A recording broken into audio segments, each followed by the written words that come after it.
IPL 2026 में ऐसा क्या हो रहा है कि बड़ी टीमें तबाह हो रही हैं और नए खिलाड़ी राज कर रहे हैं। ये सच आपको हैरान कर देगा। अस्सलाम वालेकुम दोस्तों, आप देख रहे हैं एफके टीवी चैट, जहां मिलती है क्रिकेट की तेज तरीन और सच्ची अपडेट।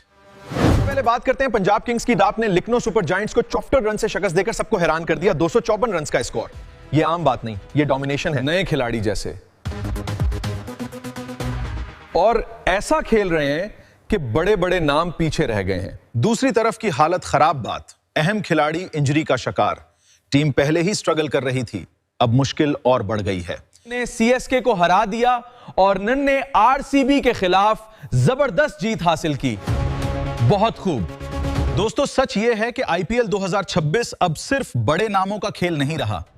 जो एग्रेसिव है वो ही जीत रहा है। अगर आप चाहते हैं ऐसी ही तेज और सच्ची अपडेट्स तो चैनल को सब्सक्राइब करें, वीडियो को लाइक करें और कमेंट में बताएं इस साल कौन जीतेगा आईपीएल।